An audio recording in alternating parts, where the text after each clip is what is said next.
SBI ग्राहकों बड़ जरूरी खबर जदि आपणकर स्टेट बैंक रे खाता अच्छी तेज जाणी रखु आपणकर टंका हो पारे गायब। एने एसबीआई पक्षर जारी है सूचना।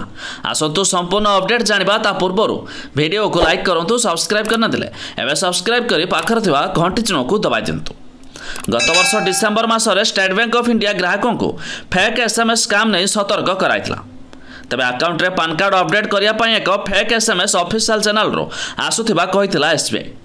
जदि अकाउंट धरी व्यक्ति एसएमएस रे दिया जायथिबा लिंक माध्यम सेमानकर पैन कार्ड अपडेट न करती तेज सेमानकर एसबीआई योनो अकाउंट बंद कर दिया जो एथिरे उल्लेख थिला।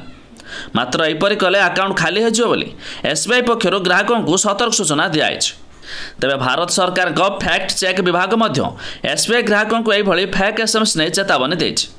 एने सोशल मीडिया ट्विटर में सूचना जारी होइछि। एथिरे कुहाଯାଇଛି जे एसबीआई ना रे मिछ मेसेज प्रति सावधान रहंतु।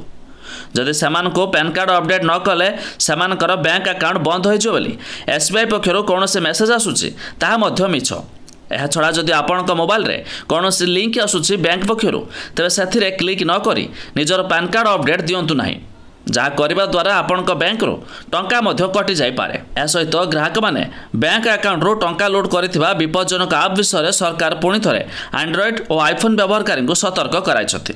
तेज भारत सरकार को गृह मंत्रालय द्वारा परिचालित साइबर दोस्त, साइबर सेफ्टी और साइबर सिक्योरिटी हैंडल रे आप गुड़िक विषय संपूर्ण सूचना प्रदान कराइछ। तबे आपणकर जदि एसबीआई रे अकाउंट थिबो तबे एसबीआई पक्षर कौन से लिंक मध्य प्रदान करा जाउ नाही। आदि आपण को आसुथिबो एथिपाई मध्य सतर्क रहबाको पड़िबो। तबे आपणकर एसबीआई रे अकाउंट अछि कि नाही ता निहाती कमेंट करी जणाइबे।